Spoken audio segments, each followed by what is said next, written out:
This is Fortress on a Hill with Henry, Danny, Kagan, and Giovanni. Welcome, everyone, to Fortress on a Hill, a podcast about U.S. foreign policy, anti-imperialism, skepticism, and the American way of war. I'm Henry. Thank you for joining us today. With these is my two co-hosts in crime, Giovanni and Kagan. Fellas, how you doing today? Excellent. Ready to have this fun discussion. So fun.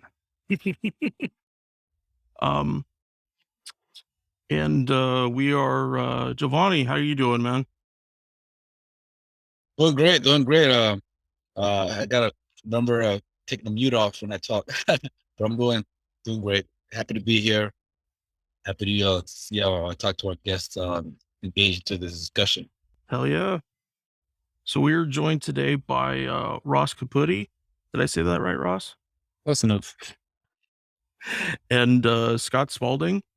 Both of these fellas are United States Marine Corps veterans, and they participated in the Second Battle of Fallujah, as U.S. history books put it. I would have to definitely agree with the title of Ross's book that he co-wrote about this, that we are talking about a siege. We are talking about a siege of a city over a long period of time and a lot of different events. And I thought it would be really instructive for us to go through and talk about some of the things that stuck out to us, both as, with our guests here, with their on the ground experiences, but much more importantly is their views and advocacy about a different set of experiences, about the experiences of the Iraqis on the ground, of the people who actually lived through the siege of Fallujah. And we're going to just talk about what sticks out to us, and how it can be seen as an example or as a bit of a blueprint for the war in Iraq and indeed the war on terror. So first thing I wanted to do is I wanted to read a little portion of the introduction to Ross's book. And Ross has done an incredible amount of advocacy and work on Fallujah as a city, on the people who live in Fallujah, on the environmental destruction that has taken place there since the U.S. occupation. So here's the quote. Quote, "We assert that the way in which the conflict is remembered is of great political, legal, and moral significance, particularly if we are serious about addressing the injustices heaped upon ordinary Iraqis. Current U.S. foreign policy in Iraq continues to ignore how the invasion of 2003 and its subsequent occupation contributed to Iraq's ongoing problems, refusing to acknowledge how the crimes of the United States' closest allies in Iraq, the Iraqi government and sectarian militias, are making resolution and reconciliation impossible. The United States' current strategy is in many ways a more limited version of previous mistakes and miscalculations. Its apparent inability or willingness to understand how each operation in Fallujah set the conditions for the next, contributing to what became a regional conflagration, has at times been breathtaking. The history of what happened in Fallujah illustrates the time-honored folly of seeking to apply external colonial military solutions to the complex political problems of other nations, a historical lesson that, sadly, the powerful seem unable or reluctant to learn."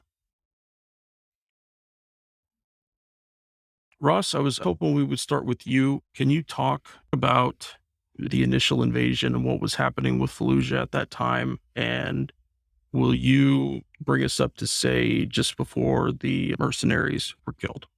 Okay, so spring of 2003 to about spring of 2004? Yeah. Sure. I mean, I don't know how much detail I should get into about why we invaded Iraq, the international opposition to the invasion. The U.S. was making the case that Saddam Hussein was not only a threat to his neighbors, to neighboring countries, but also potentially a threat to us through what people call the nexus argument. Unstable dictators could potentially form an alliance with Al-Qaeda and lend them weapons of mass destruction. We knew Saddam Hussein had weapons of mass destruction because we gifted and sold a great many of them to him while we were supporting him during the Iraq War. There were ongoing weapons inspections at the time, although it was a bit murky to what extent Saddam had been eluding the weapons inspectors and hiding potential WMDs. It was an ongoing process. The U.S. said that the weapon inspectors had failed and, they weren't able to do their job because Saddam Hussein was throwing up roadblocks to the process. Others within the UN Security Council and other people in the UN said that, it was a process that was working, it just needed more time. So the US infamously went unilateral, decided to invade the country without a UN Security Council authorization. So it was technically an illegal invasion of the country. We invaded March 19, 2003. Within about a month, the invasion phase, over 6,000 civilians were killed, mostly through the shock and awe bombing of the country. At the time, it's really hard to measure how Iraqis felt about us invading their country. I think, to my knowledge, there was a great deal of mixed feelings. Very few Iraqis liked Saddam Hussein. There was very little support for him throughout the country. Although at the same time, nobody wants a foreign country invading their country, especially when they're doing, shock and awe bombing, particularly in the manner that we were doing it in urban areas like Baghdad with huge amounts of civilian casualties. Nonetheless, it happened. And then we rolled into the invasion, the occupation phase, starting around, so now we're in May of 2003. At that point, there really wasn't any armed occupation armed resistance to the occupation. However, the U.S. then formed the Coalition Provisional Authority, which was sort of an interim government led by diplomats of the invading occupying forces who were then running the show in Iraq. And that's where there started to be resistance, first political resistance and then later military resistance, because there were foreign powers running Iraq and not allowing Iraqis to have a participatory role in creating a transitional government. And that's exactly how the whole conflict in Fallujah started. Basically, the fight started over U.S. interference in the democratic process in Fallujah. Fallujahans wanted to set up their own post-Saddam city council to run city affairs, whereas the U.S. wanted to run the whole show. They wanted to have a military presence in the city. People in Fallujah didn't want that for mostly for cultural reasons. They felt it was an invasion of privacy. They felt it got in the way of kids being able to go to school and stuff like that. There was an infamous incident, I believe it was in May of 2003, where U.S. soldiers took over the school building. This was the 82nd Airborne, took over a school building in Fallujah. We're using it as sort of like an oversight post. And there was a protest outside the school because people just wanted the U.S. soldiers to move to the outskirts of the city so kids could go to school and they could go about their business. They didn't like soldiers being on roofs with binoculars because in Iraqi culture, that's a huge invasion of privacy. They didn't like the checkpoints. They particularly didn't like women being searched at checkpoints. And it's not really clear what happened. But at some point, U.S. soldiers started firing into the crowd. U.S. forces say it was in response to gunfire coming from below. Others on the scene, including journalists, say there was no gunfire from the crowd. Perhaps somebody threw a shoe, a soldier overreacted, fired into the crowd. Nonetheless, over a dozen people were killed, several dozen were wounded, and that really kicked off the armed insurgency in Fallujah, which became the largest center of insurgency in the entire country. So now we're like, summer of 2003, where the insurgency is beginning to pick up steam throughout Iraq, but particularly in Fallujah. And there's this tit for tat kind of back and forth between insurgent groups and the U.S. occupying forces in Fallujah. As insurgents started to push harder and harder to try to kick the soldiers out of their city, U.S. soldiers would respond with, more and more combat tactics to try to squash the insurgency. Never really listening to what the fundamental problem was that they just wanted to govern their own affairs. So this was the ongoing fuel of the conflict. People in Fallujah were fighting because they wanted to run their own affairs. They didn't want foreigners, running their affairs. They wanted to put their own post-Saddam government together, and the U.S. just wasn't allowing that to happen. Things continued to escalate all the way until spring of 2004 with the famous Blackwater incident. At that point, dozens of civilians had been killed in the conflict between the insurgents and U.S. soldiers. And then, just like one day, these Blackwater contractors decided to roll through Fallujah. Most likely, people in Fallujah didn't know that they were contractors and not U.S. soldiers because they're driving through there in Humvees, I believe. Well, the vehicles got ambushed. They dragged the bodies out of the vehicles, mutilated them. This was all caught on camera. It became this huge media incident. I believe this is late May, like May 28th of 2004.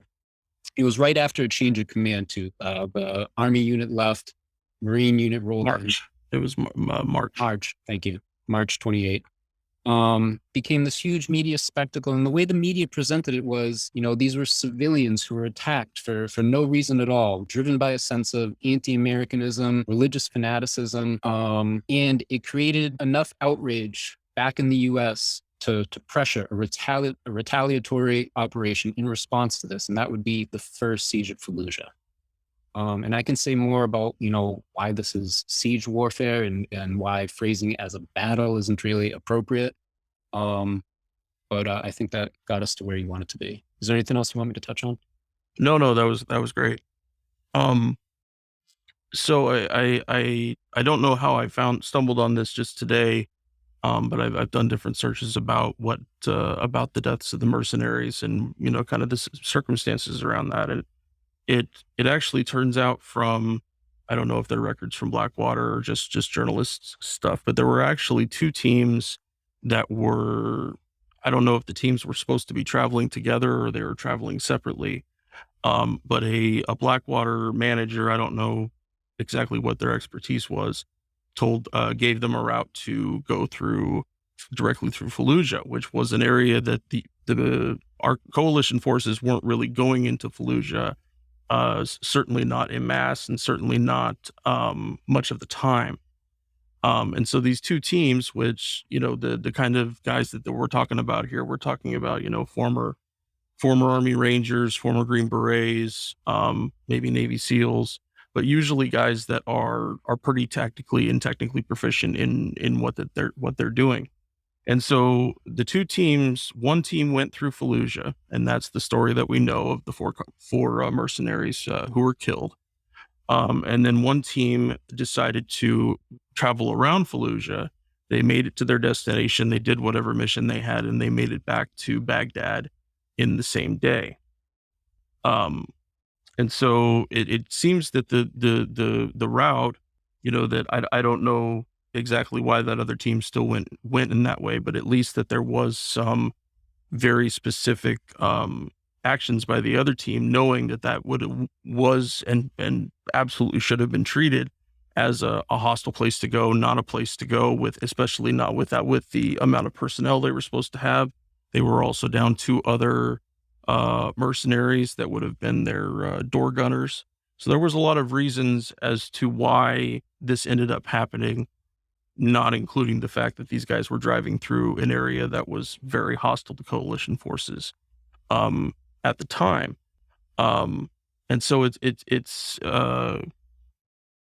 oftentimes we don't know these details. We don't know, did the military mean for it to happen that way? Was it an accident? Was it how did it end up coming about that way? And so I go through all this because it after reading that today, it reminded me of an ambush that I survived going through when my platoon was in Najaf. We were it was around April 4th when Muqtada al-Sadr's Mahdi army was starting to rise up, partially in response to what was happening in Fallujah, but partially because of the CPA's own actions towards Sadr. And the squad leaders from the base that we were traveling to had told my lieutenant, do not drive through the city. Drive around the city. We have a specific route. We'll show it to you here. That was not the route he sent us on. And so 5 shot out tires later, we managed to make it to our base. Thankfully, everybody was still in one piece, minus a few simple shrapnel wounds. But still, based upon the amount of fire we went through, we felt very, very lucky that we were able to make it through that. And so, I point this out because that all of the different factors that can play into these kind of situations and why it was chosen to do this, why soldiers fell back to a certain spot and not a different one. But that it was for a time, people thought that they were making the calls right. They thought that it was okay. It's okay to drive through Najaf in early April 2004 when it is filled with Mahdi Army guys trying to consolidate their own base there and trying to push back coalition forces. So anyways, enough about that. So Roscoe, yes, please do tell us about siege warfare. Well, I mean, it's kind of a curious historical phenomena that, during the global war on terror, siege warfare comes back as an urban tactic. As we're, most of, the urban operations that we were doing, are dealing with cities, sometimes small cities, sometimes really large cities like Fallujah. A lot of times, anytime we're doing some kind of urban operation, we cordon off the area, right? And then we, whatever, it's a raid or some high value target or something like that. In the case of Fallujah, though, the entire city was the target. So we completely cordoned off the city, blockaded it at every entrance and exit point all around the city, cut it off for days. And, there was an air campaign leading up to then a ground invasion. It's classic siege warfare. It didn't necessarily start in Iraq. I mean, you can even look to Palestine for some of the earlier precedents, like in, the siege of Jenin, Sarajevo even. But nonetheless, this became a fairly common tactic. There's several cities in Iraq where the entire cities were sort of besieged in the same sort of way. I'm blanking on some of the names at the moment, but Fallujah, Mosul most recently in the war against ISIS. Western Iraq was treated in much the same way, just on my following deployment. It was a much smaller town, but it was completely cordoned off with only 3 entry points, and one of those was only for civilians. Yeah. So they continued that practice. And Ross, and can you share with us how big exactly? Because we hear Fallujah, but can you give us a picture of how big that city is? That actually, to your best estimation, and also the policy of or the strategy of person's control of once you cordon off the city, who gets in, who gets out, etc. Yeah. So I mean, Fallujah is a big city. Estimates range from 300 to 400,000, but traditional Arabic architecture doesn't have high-rise buildings. So it's like sprawling. It's this really large city. Population-wise, it's probably like similar to like, I don't know, Providence, Rhode Island. But in terms of just like, depth, it's like a big sprawling city. So, I mean, during the second siege in November 2004, I believe there were 6 battalions. It took 6 battalions to completely, sweep through, to cordon off and sweep through the whole city. I wasn't on the cordon itself. My unit was one of the ones sweeping through the city. But I mean, they would completely surround, they set up checkpoints. And after the battle, the cordon stayed in place for years, all the way through till 2008, I believe. There were checkpoints all around the city at the major entrance and exit points. And Fallujans were given ID badges and like ranked according to their security threat, like high, medium, or low.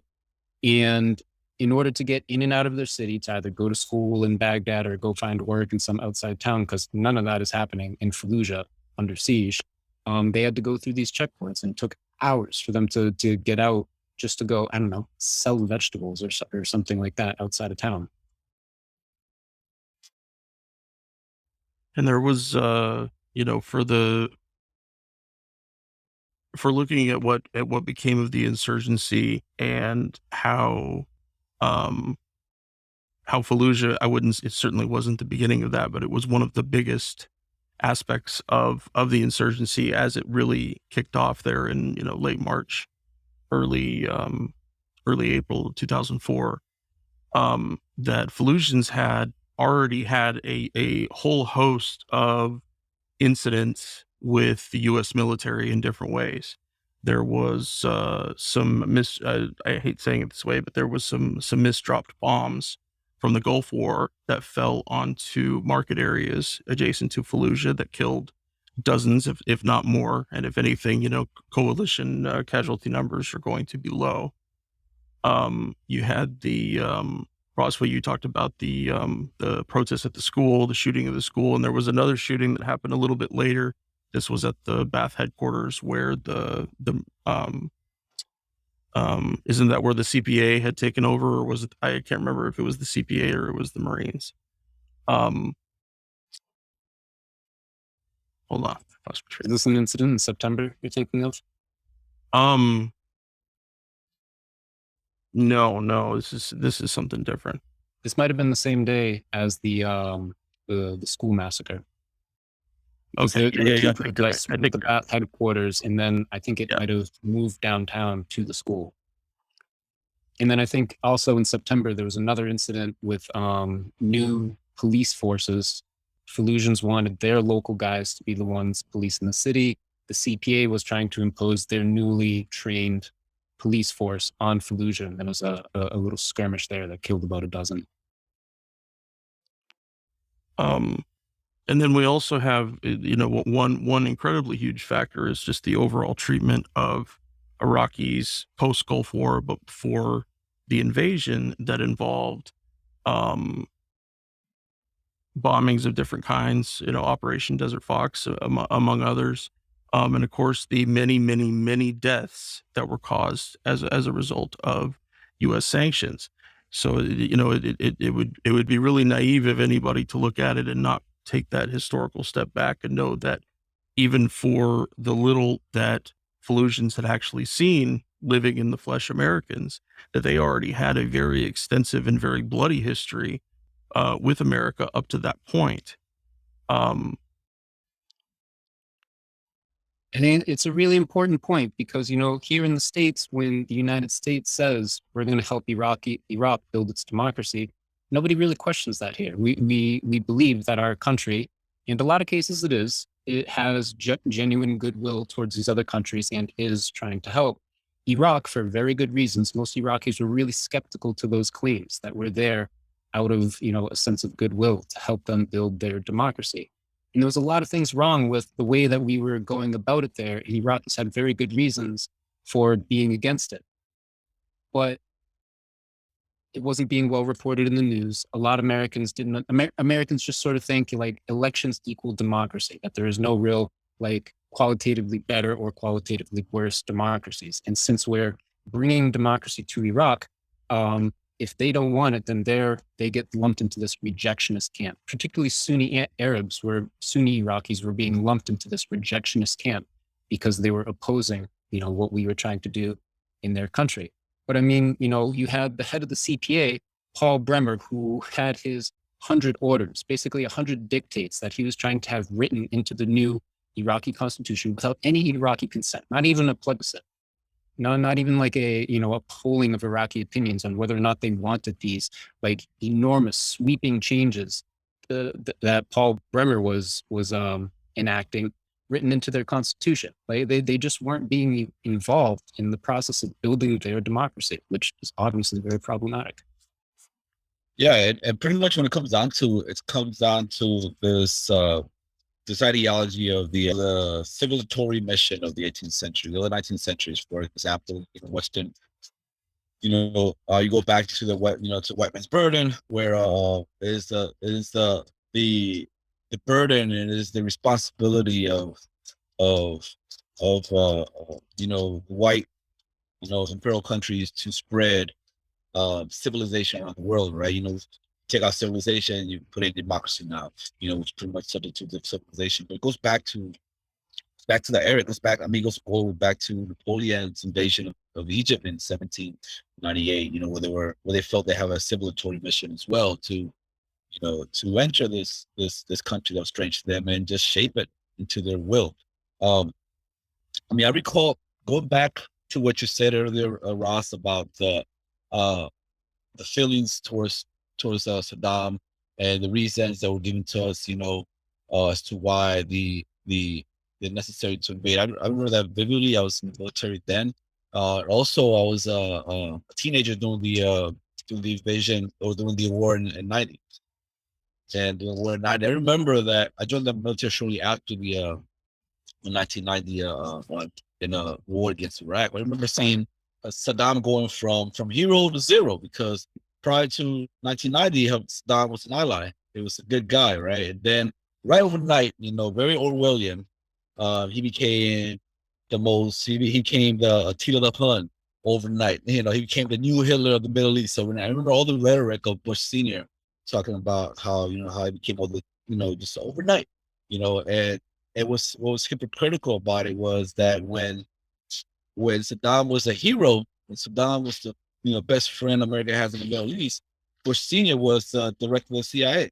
So Bush Sr. has had this relationship with Saddam, through this transition.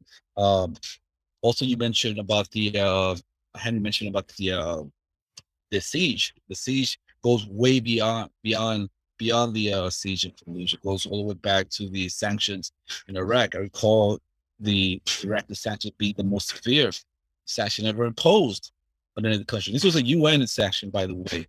Nothing could go inside or outside Iraq without these sanctioned countries knowing about it. I remember the British and the Army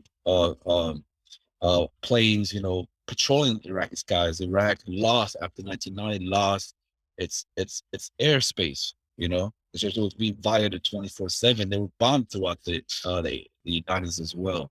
The 1999 Act, HR 4655, which became law, which is a congressional law that came out, which is the Iraqi Freedom Act, which gave the United States the responsibility or the duty to impose quote unquote democracy in Iraq and remove Saddam from power. That was in 1998.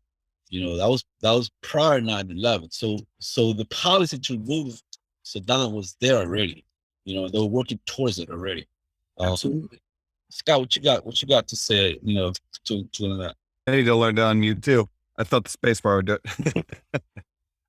No, well, the one thought I was having that you reminded me of, and I thought of earlier, was that, what's interesting too is the way we could very easily other a group of people and over very simple things. And I take an example, like, I particularly remember being taught, and it wasn't until, because I kept going on, I went 4 times overseas on deployments, and by the 4th one, it dawned on me, they give you these even by 2004, when I was getting ready to go to Fallujah, we had, as civil affairs, at least, we were getting Iraqi cultural training, all the ways that they're different from you. You know what I mean? And to people in the military who are everyone's tuned into looking for differences, but Marines in particular, who are all identical, can see microscopic differences between themselves and the Marine next to them, something that no one else can notice.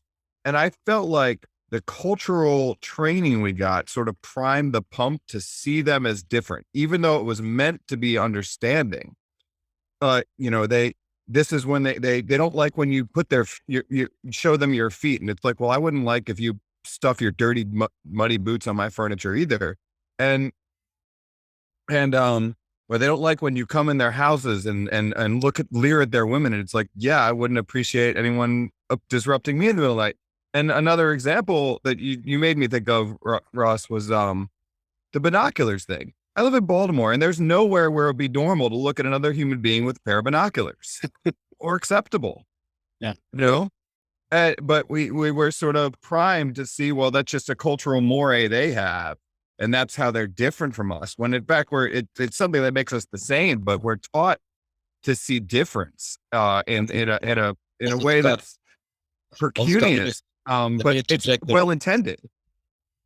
Yeah, it just remind me of what you just said there. Some of the sensitivities, cultural training that we had also on that, where where it said that Iraqi men lied to save face. And that was right there in the little booklet they gave us, right? Iraqi men lied to save face. As if a Marine never did that once in their life. And the for the specifically for the citizens of Fallujah, that the demonization went even further than that, because they wanted to really create that image of a city under siege or under control of the insurgents or the terrorists. There was a quote I found it was an eyewitness to war report done by the Army. It's filled with officers and senior NCOs. There wasn't a single junior ranking person that I could find, but they said that one of the things that they briefed to people, quote, most of the inhabitants practiced extreme Wahhabism and were traditionally hostile to all foreigners, meaning anyone not from Fallujah. Well, Scott, just what you were bringing up, all of, is like, okay, you're near, you wanting to know stuff about me. Where are you from? Oh, I'm from 7,000 miles away. Fuck you, dude. I don't, and I think that we all are when we're more keyed into it, but this was much more about saying these are their differences, not that we have the same differences, so that we actually could understand why they did it. So we could understand why Iraqi men might lie to save face. Not that we don't do it. Not it's certainly among the military, but they wanted to distill down and really, just short of saying everyone there is a terrorist, everyone you run into is a terrorist. And that of course bleeds into the overall strategy, especially during the first siege. And I think both of them, which was in terms of snipers, just shooting people down. Just, it didn't matter once it had begun that the Marine leadership had done kind of a hands-off thing. It wasn't something that was an official order, but it was something that they definitely enforced for themselves. Kid goes out of a house to get some water for his family, gets shot. His parent goes to save their kid, like anyone would absolutely do, and also gets shot in the process. They weren't insurgents, they weren't terrorists, they weren't any of those kind of things. They were people trying to survive. But then again, so much of the story of Fallujah is just a walk through a park of war crimes of all kinds of different things, taking away the water and electricity from people, forcing all military-aged males to stay in the city while their family had to leave, which, if you know anything about Islam, and especially Sunni Islam, is that's just not the way their society works. That they're supposed to have, male escorts with female relatives. But again, something else that we would call bizarro, that we would never do anything like that, except that we fucking do. Yeah, it's when I was reading through your thoughts on this, I had never, until you said it that way, considered, and I maybe I could try to re-articulate it, because it never occurred to me until now that, oh yeah, we said all women and children can leave. We said everyone should get out. Everyone was this whole siege. There was a constant propaganda campaign that you can leave, and that only the good, and we convinced ourselves that only the bad guys were going to be left behind. But of course, like you said, there's a million reasons why somebody, and I can give some examples that I encountered, why somebody might be compelled to stay in the city. And since that father in the family is compelled to stay in the city whether it's just to protect his livelihood, to try not to get looted, any myriad of other reasons, I could give you some examples we've talked about before. But I mean, the rest of the family needs to stay as well.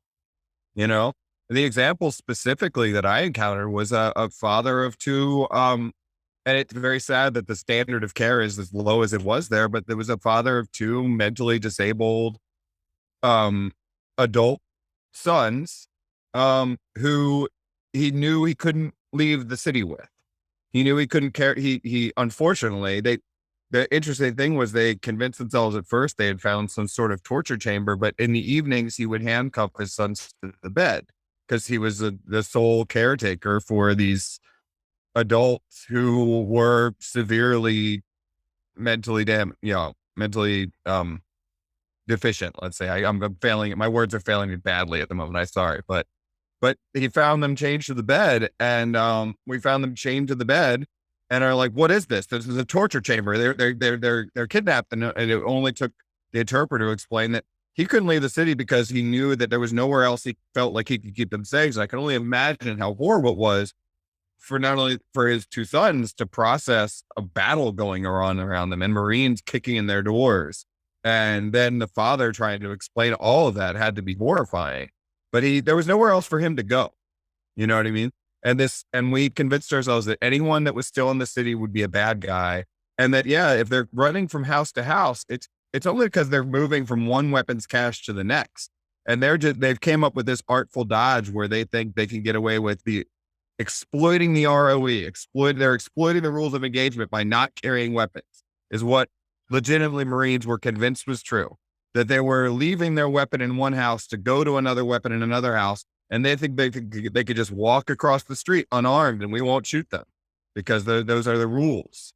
And Marines convinced themselves that no, that's just because he's a bad guy. He's just moving from one cache. I would imagine that even the gentleman with the disabled sons would end up dealing with a whole torrent of questions about his sons, because someone might be convinced that they were trying to fake it, that they were trying, this is a way that we could leave the city, as my sons will do this. I mean, I'm sure, I mean, you saw them, you understood that these were not people that were capable of being actual combatants, but I could see somebody stand in the line there, it's like, oh, sorry, they're fakers, you guys go back, but it's that kind of cruelty that kind of underrides this whole thing. Yeah, it was very casual. And this was preceding the battle, but you mentioned the water supply, and it was more than the damage to the actual formal water supply. You might be aware in a lot of developing countries, and especially, or that's probably not the best term, but in Iraq in particular, there's water supplies being intermittent and whatnot. They'll have a cistern for water on their roof, and in one of the and when there were firefights, when we were in one, this is pre-battle. We were when we didn't have anything else to shoot at. The company gunny or whoever was out there, we were sitting there not shooting at anything. He looks at us on the truck. He's like, why are you shooting at anything? He's like, well, we don't see anything we can shoot, any targets. He says, hit the water cisterns, deny the enemy. So we just started machine gunning all those cisterns on rooftops we could see. Yeah, I was going to ask you that about the tactic of drawing fire. You go into a place, and your quote unquote enemies hiding somewhere, so you want to drop fire. So so you provoke fire to drop fire. How does that work? Ross, we weren't doing that. I was in civil affairs, but we were just we had OPs surrounding the city to the north along that road, and they would get in contact, and then they more or less use that as an excuse. And the one incident I was in, the reason we got involved was we happened to have had the forward air controller with us to go out and site some places that were supposed to be non-fire, like basically, hospital, mosques, things that shouldn't be bombed ideally. We had him with us, and an observation post came under fire, and they asked us to bring the forward air controller there instead of, because we were already out on patrol with him. So we brought him there, and then more or less they used it as an excuse to move back the city by a couple 100 yards from where that OP was. They just dropped on every house within 100 yards of the OP and just leveled everything, just to give them some more. Explicitly, we want more standoff from the OP. So it doesn't matter if we're taking fire from there or not. This is our excuse to flatten some buildings, amongst other things. So I could speak to that, but the reconnaissance by fire thing, I I didn't personally encounter. So Yeah, I mean, similarly, we're operating with the assumption that there are no civilians in the city. Our command absolutely should have known better, because the day before the ground siege started, Red Cross estimated 50,000 civilians were still in the city. In reality, it was probably at least 50,000. But yeah, I don't know when it exactly started. Maybe second or third day, we started doing reconnaissance by fire. Just, come across a house, either spray it down with a 240 Gulf, throw a frag grenade inside the house first. If you hear something, then, we'd either call up the tanks, fire the main gun round, or we had bulldozers too. Sometimes we just started bulldozing the houses straight to the ground. If you didn't hear anything, it was safe to go in. So, Scott, you kind of mentioned they had this kind of tunnel system where fighters were bouncing from house to house, where they had different, firing positions set up. And it happened a couple of times where, Marines would kick in a door and there's a machine gun behind a sandbag bunker, and they got blasted. And after we lost a couple of guys, we just started putting our own welfare first and stopped taking these kinds of risks. So that's why reconnaissance by fire was being used in the first place. Even though it absolutely put civilians in danger. Us on the ground, there were very limited moments where we saw civilians. Even after we saw civilians, we continued to operate with the assumption that that's somehow an exception. This is a city void of civilians. We don't need to care about anybody but ourselves in this particular instance. We don't have to safeguard anyone else's well-being or safety. Maybe a week in, we got a command over the radio that we had to stop reconnaissance by fire. So it was alarming some people, but nonetheless, it went on for about a week unchecked.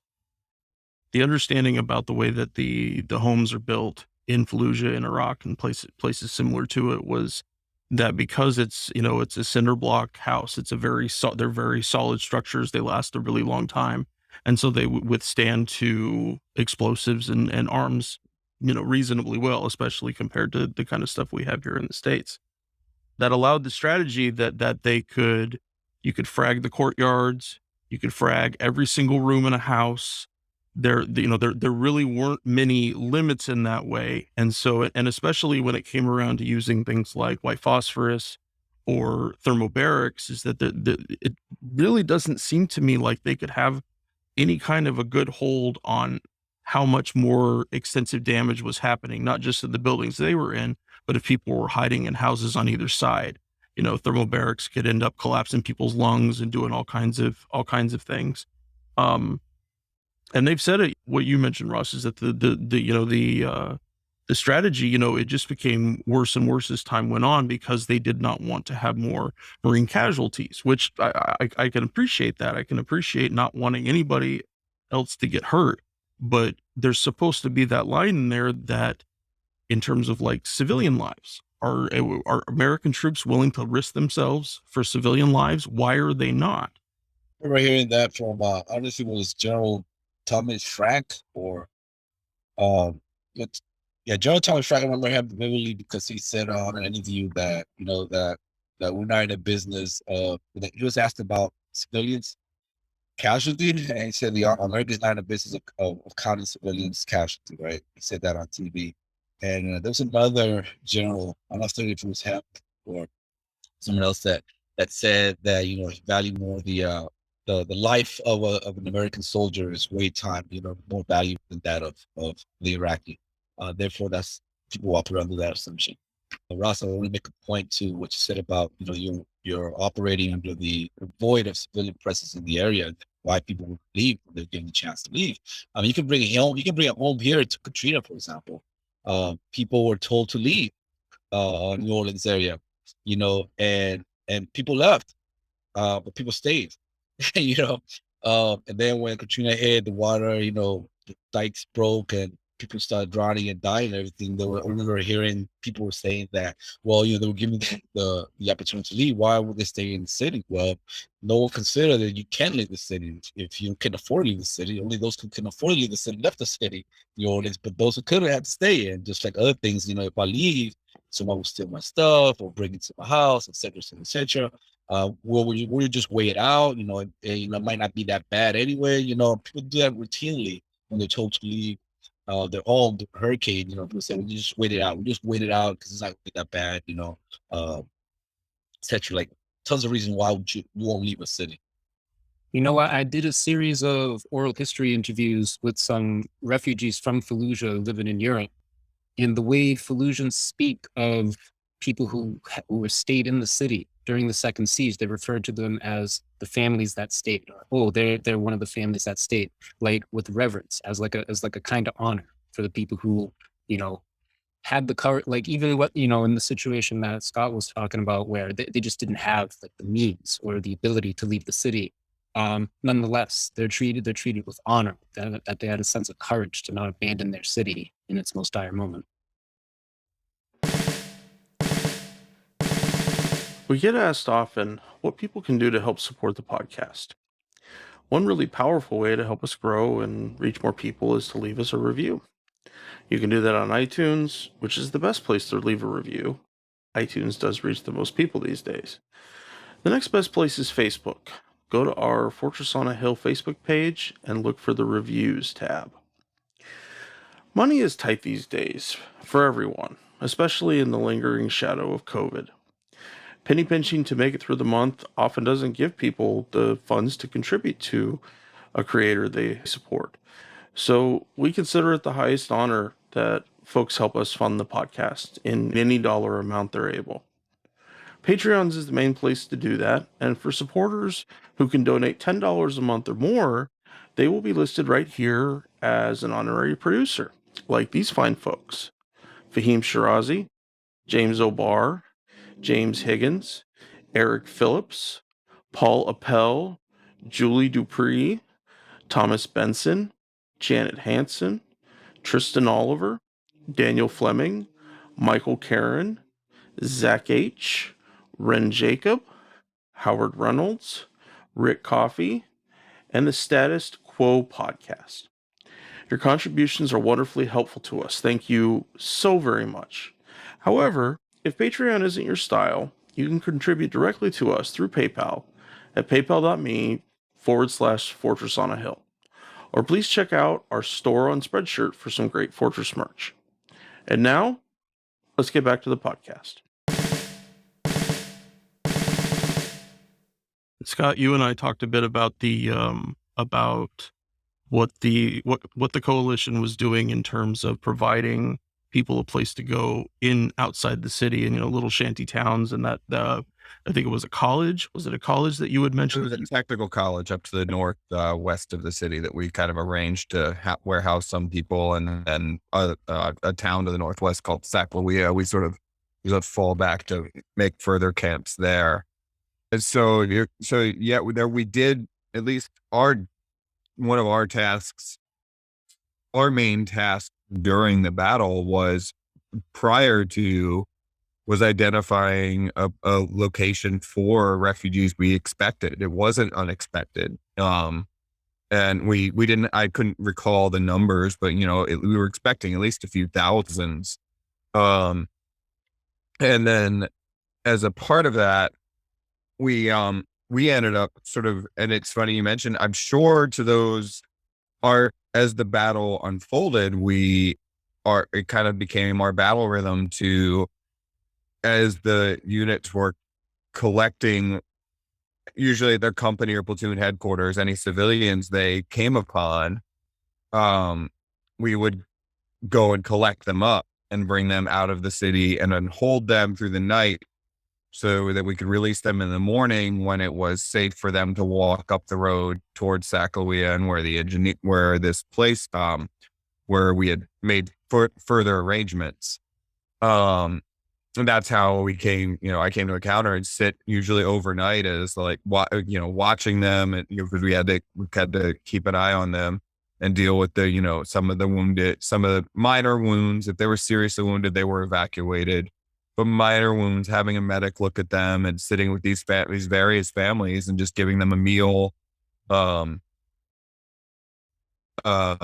where I ended up interacting with them each night as they were collected. And then by day, we would kind of touch base with those companies, and they would we ended up basically after the third or fourth day, an imam who we had evacuated came to us with some other citizens and more or less offered to, well, we were, at least the Marine Corps the battalion was suspicious of it, but it worked out relatively well, to basically bury the bodies of the dead as part of their Muslim duty.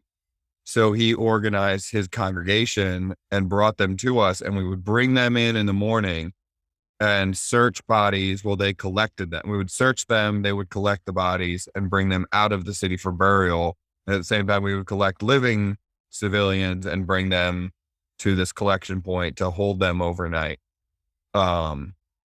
Which was, a pretty grisly task. But it's how at least we ended up spending most of the battle was, and it's just funny because, I was only, I guess in reality for our battalion, it was maybe 50 to 100 each night they brought us, of civilians,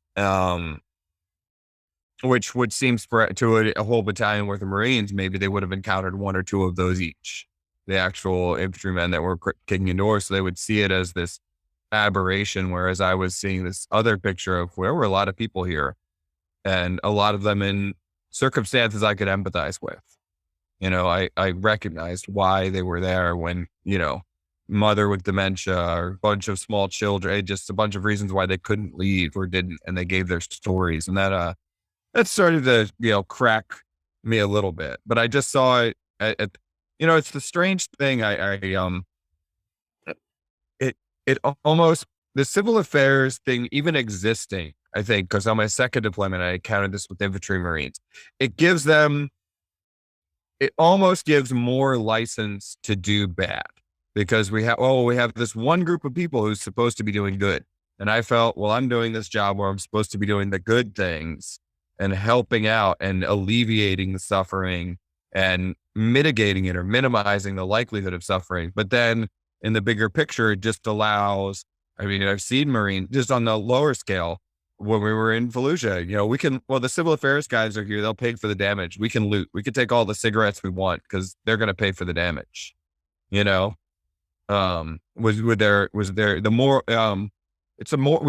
there to create moral hazard almost. There's somebody else that'll take care of the mess. So we don't have to worry about it. It's just an unfortunate aspect. And I don't know if there's a better way to deal with it. Is it better to have somebody on, at least trying to clean up the mess, or, it's better not to be done at all, is the truth. But, just a thought I'm having. Well, it doesn't make sense to me. I guess it's kind of part of it, what they would put under information operations, but in terms of I'm sure there were some mortuary affairs guys or other guys, doing something there. But in terms of the number of people that actually died, and in terms of trying to deal with any of it, because even if you don't care about the lives, that dead bodies release certain toxins that destroy the environment. If that was a step that the coalition was willing to take to try to help with that, we certainly didn't see it. Thankfully, you guys were connected with those people who saw it as their duty to bury their countrymen at a harsh time. But Scott, for everything that you and I talked about as far as the civil affairs aspect of it, and creating these places for them to go to evacuate civilians, the what was it, the medical aid package that was given to the hospital after they took control of the hospital. Yeah, just these little placating things, these little extra things that can make it seem like, oh, it's not such a bad deal. Because if they're doing this negative thing, at least they're doing this other positive thing. But there's no balance to it whatsoever. And of course, if we're to say, Red Cross numbers say we're estimating about 50,000 people left in the city. That means that 250,000 people, because it was at about 300,000 people around the end of March, beginning of April, before everything began. You can't tell me that the coalition did anything close to housing those people, even for a short amount of time. That people, hopefully they had family to go to. If they didn't, they found, a little shanty place or whatever. And then, of course, there was no city really to go back to, especially after the second siege. The majority of the buildings were destroyed. People just didn't want to go back. And I don't blame them. Who would want to return to a place especially after all those things that happen, and you don't even know if your home's still standing or, how many of your neighbors are still alive, and having to deal with all of the steps that come with that. Yeah, and I am gonna have to leave, but with that thought, like you're absolutely right that we gave passing thought to people who were leaving prior, but it more or less was up to them. That was their problem. Even as civil affairs, we didn't have the time or mental space to be like, well, yeah, get out of the city. We're telling you get out of the city. We're not telling you we don't have a place for you to go arranged. We're not telling you where you can go or that, we're going to take care of you if you leave. It's you need to get out. It's get out of New Orleans, not we have an evacuation center for you here or there. It's just you get out, figure it out yourself. And one of the peculiarities that I remember, there was some specificity about what we would call these people because they weren't refugees. Civil affairs would never have called them. We got classes on this beforehand. They were internally displaced persons. You can't call them. They are IDPs. Don't say that word in front of the media. Don't use that word in front of anyone. They are internally displaced because if you call somebody a refugee, that could trigger UN regulations on refugees that they should be provided for. So IDPs don't fall under any particular legal category and don't have to be provided for necessarily. You do it out of the kindness of your heart. If you acknowledge a refugee and displace them from their home, our military would be responsible for their care and housing. And they didn't want that. So we called them IDPs, and it was for a reason. And that kind of speaks to all that. It's kind of like a wordplay. Like, for example, the term, what was the term that was used? Unlawful combatant. It's a wordplay because, on the one hand, the Bush administration declared this war on a tactic, which is terrorism tactic, right? A political or military tactic. So he declared war on this tactic, and those engaged in this war, they call them unlawful combat, right? If you were at a war, whether the opponent is a signatory of the Geneva Convention or not, right? There are the convention guarantees, right? You got to, Yes. you have to treat in certain ways. After the conflict is over, you have to let go. Exchange, repatriate back to their countries, etc. So that's part of being a POW, right? But at the same time, where you're unlawful, that means that you're not supposed to be in the battle space anyway, right? So that makes you a criminal. So if you're a criminal person, right, that means that you have to be afforded a trial, to convict you, to try you, etc. Right? So what the Bush administration was trying to play here is that these people were neither criminal, that they're not, they won't have to offer them a trial. But at the same time, they were truly combatant, so they won't have to abide by the Geneva Convention. They didn't have Geneva Convention rights, so they were like kind of in limbo. They were neither this or that. So that's why you still have people in Guantanamo after all this, after 20 years, with no trial, because they're not either a criminal or they're not either a POW. Yeah, absolutely. To me, that really speaks to the whole nature of OIF and the way battles are won in this new, bizarre kind of warfare that we have in these days. In the sieges of Fallujah really illustrate this, because you don't achieve military victory by traditional military actions, right? By capturing territory, defeating the enemy. It's a battle of perceptions. And even if you look at the operation orders that are written up for Operation Al-Fajr or Operation Vigilant Resolve or something like that, written into the operational objectives is information operations, achieving, certain informational goals. Because if you don't create the correct perceptions, if you can't create this veneer of legitimacy for what you're doing, then it's a military failure. In the first siege of Fallujah was way less destructive than the second. Yet, because there was an Al Jazeera broadcast crew in the city and they captured actual children being pulled out of the rubble of these bombed out buildings, it was considered a humanitarian disaster, and the US had to negotiate a withdrawal out of the city. Second siege of Fallujah, they took the information operations much more seriously. And we can talk more about the way they were treating civilian casualties as IO challenges, right? Like they were avoiding killing civilians simply because of the way they thought it would play in the media and hinder their military objectives. Nonetheless, because of all the different things that they were doing to control the media environment around the second siege, it was far more destructive. Thousands more civilians were killed, yet this was considered a liberation. So that just speaks to like the kind of warfare and how this, it's all about spin and a battle of perceptions in this like vague, effusive language in order to, to create this veneer of legitimacy. I wanted to ask you about that just because, the embedded reporters were told to just go with the government line, like don't do anything else other than that. And that speaks to why there was not a lot of pushback anywhere, because they weren't allowed to even talk about it. So can you shed more light on that? The way it was presented to the public, the use of these embedded journalists is like, oh, this is giving us frontline access to the battlefield. And you get to like, view this in a way that, Americans haven't in any past war. It's like, it's exciting. It's, you're right there with the soldiers. And I honestly, I think it's a little manipulative of the way it uses soldiers in this kind of storytelling, because, Americans, we trust our soldiers. We love our soldiers. They have this really like special status in our society. And really like their experiences in this is foregrounded in that kind of story. But what it also does is it relegates Iraqis deep into the background. We never hear from Iraqis in this kind of like embedded reporting. So you get the military's like rationales and their perspective and their viewpoints, all of this up front.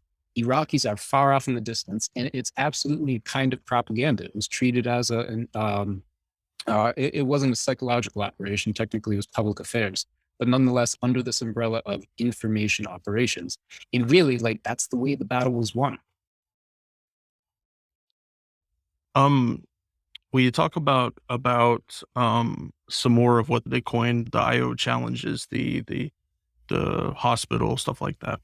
Yeah. The way that they were talking about this and discussing the way that they were going to conduct the information operations is pretty chilling, because they knew that they weren't able to achieve any of their military objectives, even though they're militarily superior during the first siege. I mean, the insurgents that were in the city put up an unexpectedly good fight, but nonetheless, they weren't going to like, force the Marines out under fire. The Marines had to withdraw for political reasons. They knew this, and they knew that they just needed to do something to make sure that rather than trying to like avoid civilian casualties altogether, like not conducting combat operations in residential neighborhoods, they were looking for ways that it would be less prominent in the news coverage. So telling civilians to evacuate, that was actually a PSYOP. That was conducted as a PSYOP so that there wouldn't be civilians present on the battlefield. As Scott was talking about, it was a little bit of like a placating factor in order to make it seem like, we were genuinely concerned about their well-being and that this was a liberation and we were doing this for them. I don't believe that any of the Marines involved with planning this operation did this maliciously, but within the mindset of these information operations, with the sort of vocabulary and the framework that they were working within, it sounds a little bit cold-hearted. So in order to avoid civilian casualties being reported in the news, they just simply tried to remove the civilians from the battlefield. Then also, as another factor, they embedded 96 journalists, or I think 92 journalists within the different military units to cultivate this frontline perspective of the battle itself. And so it became this highly like choreographed operation, right?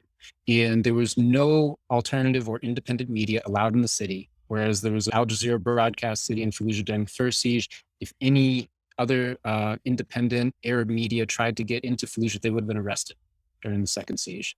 The narrative was tightly controlled, tightly choreographed by the U.S. military through this information operations infrastructure, whatever you want to call it, apparatus. There was a quote from your book that I thought that really succinctly put this, is that, in other words, the IO, the information operations threshold, was not about the actual level of violence used, but rather about limiting the extent to which it was reported in the media to avoid a quote unquote adverse political and public reaction, so that the U.S. Shaping operations and later attacks could be conducted with impunity. Even evacuating the civilians to a certain extent was a measure of IO operations, because just fewer witnesses, just as people cannot talk about, I was in this house 2 blocks away and this happened. If the people aren't there, they're not sharing those stories, and it makes it that much easier to toe the propaganda line.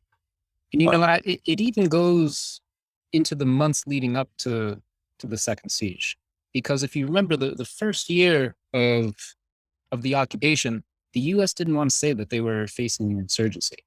They were labeling all of the fighters around Iraq Ba'athist diehards. They weren't even international jihadists yet. There was like a negligible Al Qaeda presence in the country. They weren't talking about that. These were just either criminals or old former regime elements, right? But then there was a PSYOP that started January of 2004, where they started to sort of exaggerate the role of this guy, Abu Musa al-Zarqawi, insinuate that he was in Fallujah. The first, these were intentional leaks that they made to Dexter Filkins at the New York Times, leaking some Zarqawi communications, where he was claimed to be in Iraq and was communicating with some of the Al-Qaeda financiers. Probably, real documents, real communications. Nonetheless, there's really no hard evidence to say that Zarqawi had any presence in Fallujah, like ever, or had a significant leadership role within the Iraqi insurgency. By all the evidence that I've been able to gather for this book and just in general, the insurgency in Fallujah was 90% local. There was a small international jihadist element, maybe 10%. It appears that they were not well liked within Fallujah. They were considered sort of like cowboys who did not have Iraq's best interests at heart. They kind of showed up as like adventurous with their own sort of political goals to wage, religious war against the Shia and reinstate a caliphate.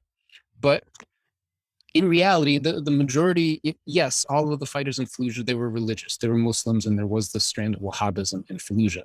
That wasn't the major motivating factor for why they were fighting against us. They were Republicans. They were hardcore Republicans who valued deeply Iraqi sovereignty. And that's really what the fight was about for them. And the information operations began presenting them to the American public in the spring of 2004 as religious extremists, motivated by religious injunction to fight against us, irrational anti-Americanism, extremist, religious doctrine. Not like, a very relatable, sentiment, like, in their national sovereignty, a willingness to fight for their country, to force foreign invaders out. That's something I think most Americans would find relatable. I think if a foreign country invaded the U.S. and tried occupating here, I'd like to think that I might fight back. I'm sure most Americans would, especially the people who identify as Republican in this country. If Iraqis were allowed to explain themselves to the American public and explain why they were fighting against us, I think most Americans would have found it very relatable. But it was the information operations had to obscure that. They had to sort of present this other choreographed narrative to the American public. I mean, that's what the movie Red Dawn is about, right? Yeah, exactly. Red Dawn. So look up the word insurgent, right? The word insurgent is quality or state of being insurgent, specifically a condition of revolt against a government that is less than an organized revolution and that is not recognized as a religious, right? That's the term of insurgent, right? So insurgent implies that it's a revolt against a standing legal government, constitutional government, legal government, whatever you want to call it, right?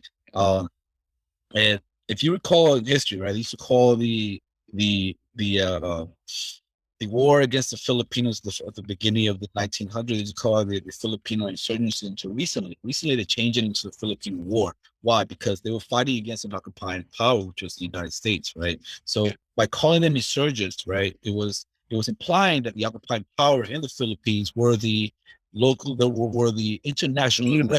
international recognized legal government in the Philippines, and that the people that were fighting against Americans in the Philippines were insurgents. They were going outside of the law to fight these people, right? So it was recently changed. now you look it up in the book. It's called the Philippine American War, because the Americans were the occupier. They imposed themselves. They were the colonial power, right? So the people had the right to revolt against colonial power, which is in the United Nations Charter. An indigenous population has its right to rebel and revolt and fight a war of liberation against a foreign occupying power.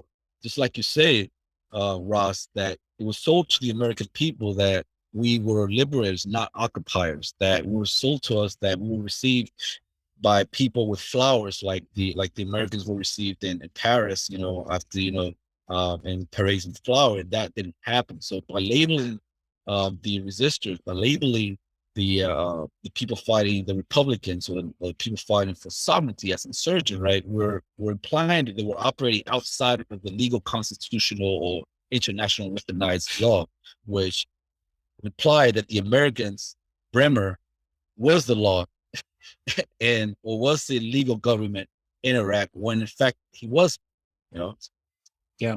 No, for exactly that reason, in this new project that I'm working on, we're trying to shift the language. It's similarly a revisionist project to the book that I contributed to. And we're trying to talk about the Iraqi insurgency as the Iraqi partisan movement, similarly to the partisans in Italy during World War II, right? It's a very comparable situation, actually, because they're under Nazi occupation, fighting against the Republic of Salo, right? The Italian government collaborating with the Nazis. It's a government that didn't have any real legitimacy, except for the legitimacy that they claimed for themselves.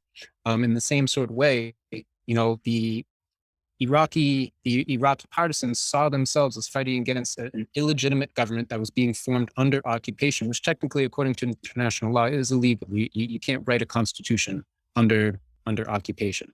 So they saw themselves as a legitimate national liberation movement. And for that reason, we argue partisan is technically a more accurate term than either jihadist or insurgent or, the several other pejorative labels that have been thrown at them. Or you can run elections either. You can't run an election on the occupation either.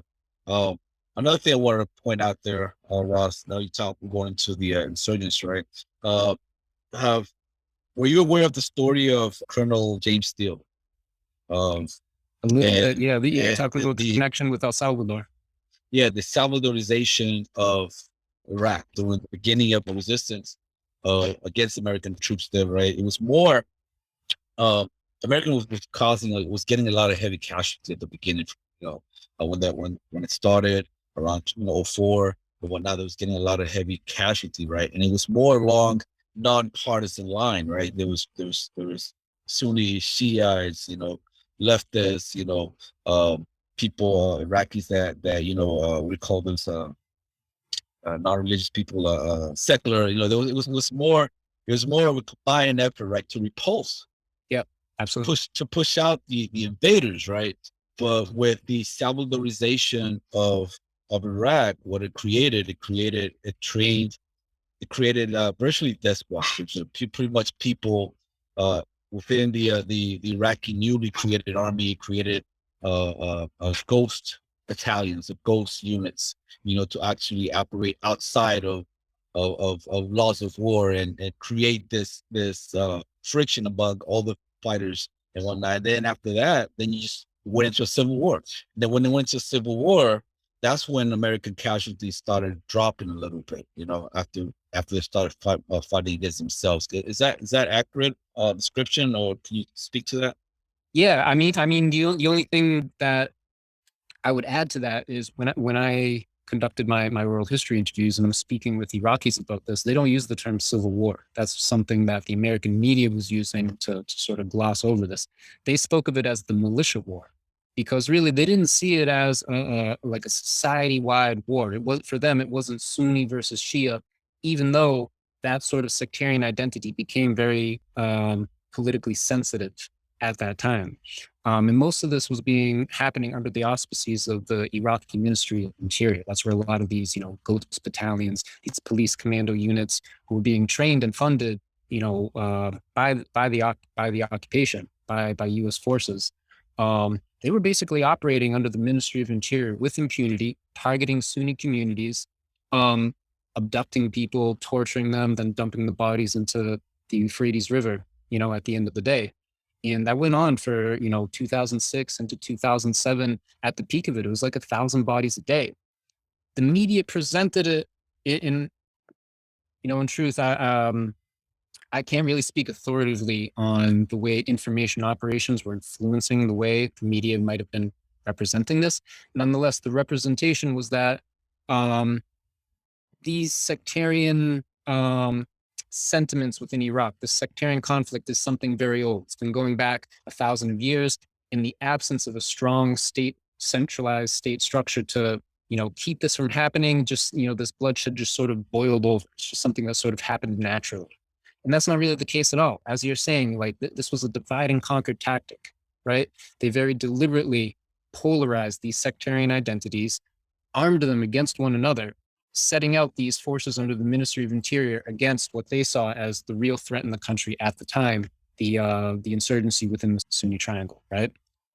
Ironically, it got out of control. And then all of these militias operating under the Ministry of Interior, by the time of 2007, they were the main threat at that point, got out of control. And then, Petraeus comes in with his new counterinsurgency doctrine to rein them in, right? So the target at that point, yes, U.S. casualties dropped at that point because these militias were targeting other Iraqis, and that was our fault.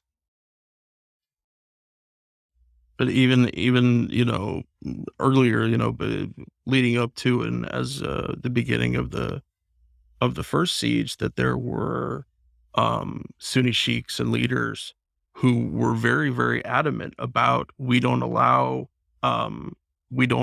extremists in our circles, and we eject them. And then they very, very firmly said this is not something that we find acceptable. But that was still the line that the U.S. used as far as trying to demonize why they're accepting Zarqawi, they're accepting all of his worst guys.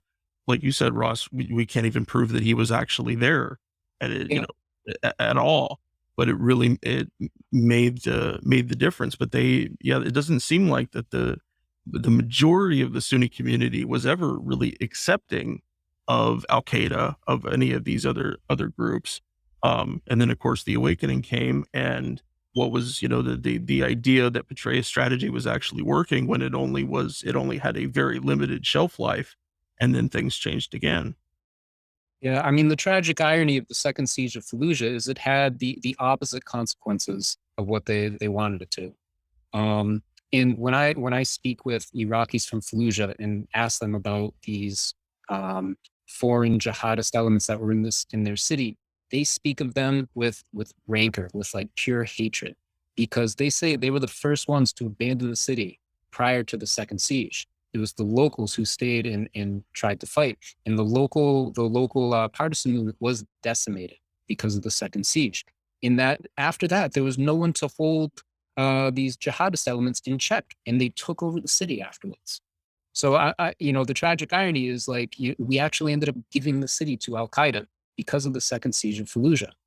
There's some great journalism by Nir Rosen, who documented in the summer of 2004 the Mujahideen Council in Fallujah, which was sort of the governing organization organizing all the different militia groups in Fallujah, because it was a decentralized insurgency in Fallujah, loosely governed by the Shura Council.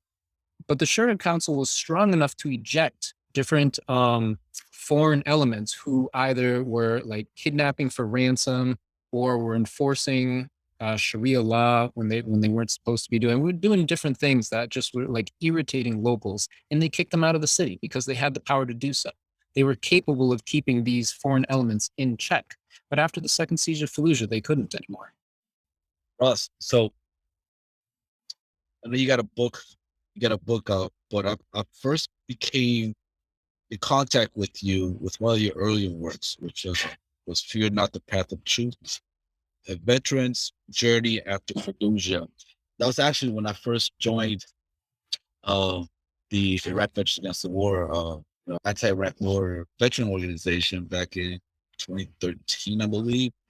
when I first joined them, that's one of the first piece I came across. It was one of my first actions, actually. My first action was to screen that film at a local college, and that's when I got in contact with you, and we collaborated. And, I think I gave you, like, we were doing email exchanges, and you helped me create a flyer, and you helped me create different talking points and everything. This up to that point, I've never done any type of advocacy or any type of you know uh, activism, anything like that. I was just really, really, really distraught when it just happened.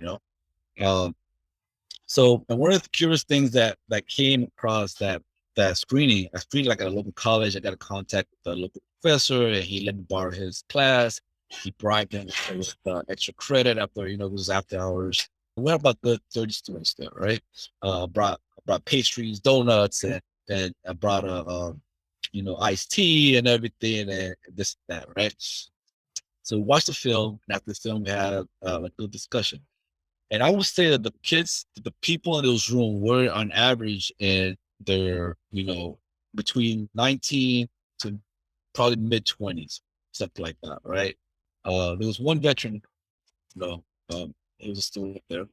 But for the most part, none of them were veterans. They were just sort of civilians, around that age frame. I was surprised, that wasn't too far removed from Iraq. I think Iraq was still going on. They were still talking a little bit about, not as much, but a little bit about Iraq media. I would say that was 2014 when that happened. And most of the students there, they didn't have a clue.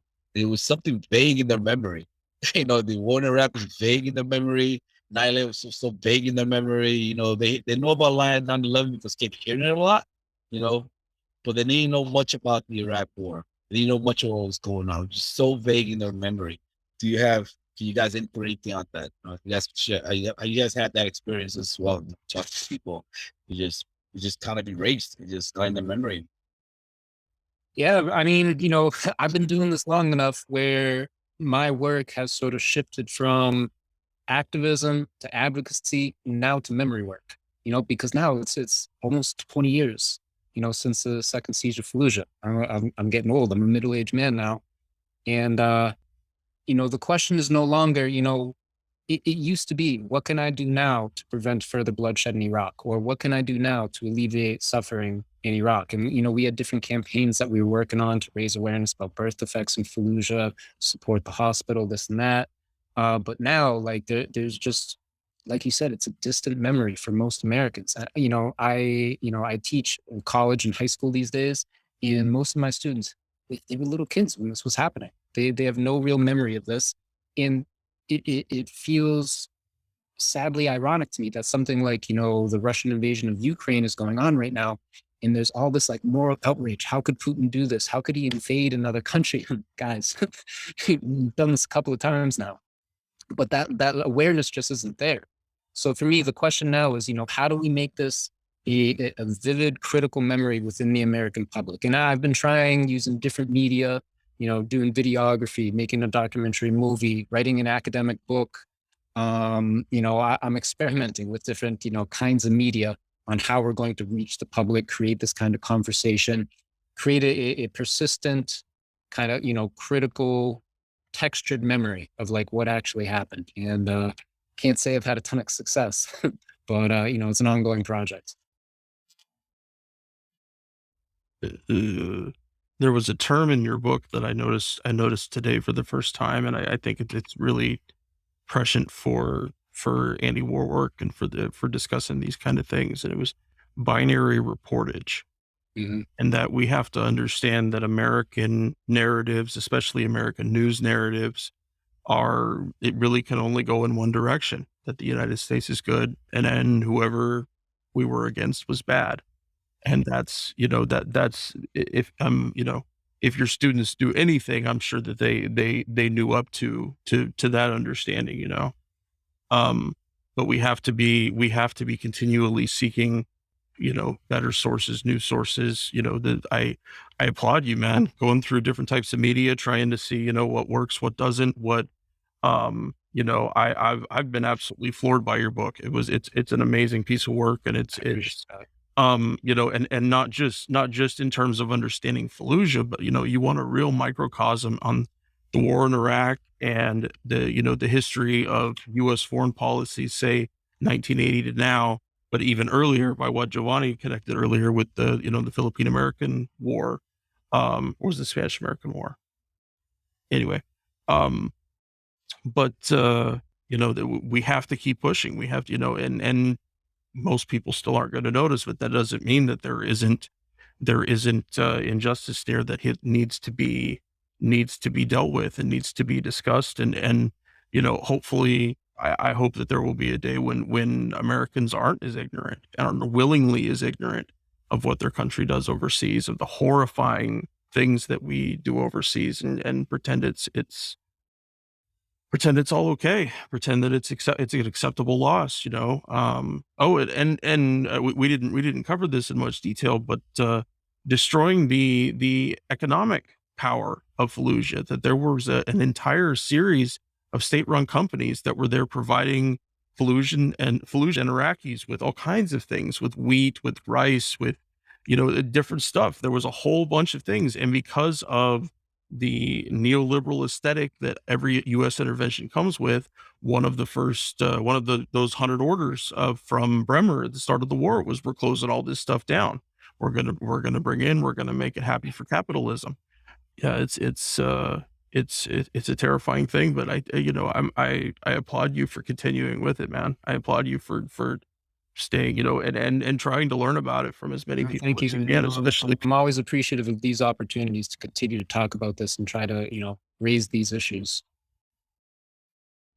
No, it's absolutely pivotal to what we do. I think that's a pretty good place for us to wrap it up for today. Ross, thank you again for being here, for sharing your experiences Thanks for having me. your work. I can say 100% certain we will have you back again, hopefully for some other discussions, but maybe on more on Fallujah. Will you, so you have your documentary, Fear Not: The Path of Truth, which is an amazing watch. Everybody should watch it. I may include a few audio clips of it here at the end of the episode to kind of get people looking at it. And then you have the Siege of Fallujah, the book that you wrote. Will you let people know where they can follow and find your work? Probably not as well set up for this as I should be. I don't have like a centralized place where I, keep all my stuff that I'm working on. I would just encourage anyone to reach out to me personally. I have Twitter, I have Facebook, feel free to look me up. I also, I would just give a heads up that, the 20th anniversary of the Anglo-American invasion is coming up this coming spring. Yeah. And myself and some colleagues, we're trying to put together a new project to kind of keep Iraq, to keep the invasion and occupation of Iraq alive in American memory, called Archive Iraq.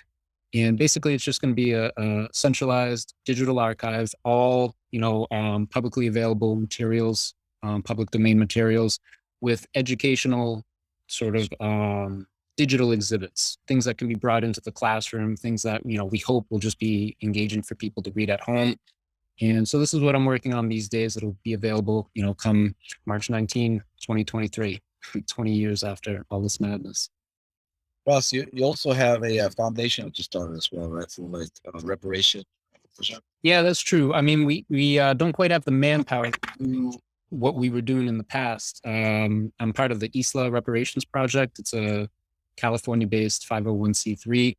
And we had done a lot of solidarity work, reparations work, particularly with the Fallujah Hospital, bringing them, we got them like ultrasound equipment and stuff like that. What happened to the Fallujah Hospital is another tragedy that we could devote an entire episode to, supporting them with their birth defects crisis.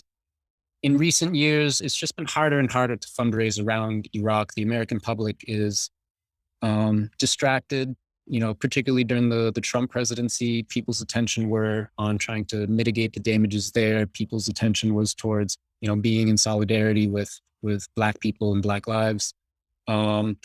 Understandable. in Iraq, unfortunately, has kind of been in the background of all this. So we really haven't had the capacity to be very active with the Isla Reparations Project. But we're hoping to just make the Archive Iraq more of an educational project to work more with educators, college classrooms, high school classrooms, create publicly available, materials and resources, all free, of course. Sounds great, man. I'll definitely get with you about the archive release, and I'll help you. We'll do some social media campaign stuff, and maybe we can have you back for an episode around then again. We can talk about that in more in depth. That'd be fantastic. While we're choosing to end the discussion here, be sure to pick up Ross's book, The Siege of Fallujah, for a more comprehensive breakdown of the many ways the U.S. occupation destroyed Fallujah physically, environmentally, and psychologically. All right, well, I think that'll do it for us here today at Fortress on a Hill. Thank you for everybody for listening, and you folks take care. We'll see you next time. We're on Twitter at Fortress on a Hill. All right. And also at facebook.com at Fortress on a Hill. You can find our main blog page and our full collection of episodes at www.fortressonahill.com. iTunes, Stitcher, Google Podcasts, Patreon, Spotify. You name it, almost anywhere you listen, we're already waiting for you.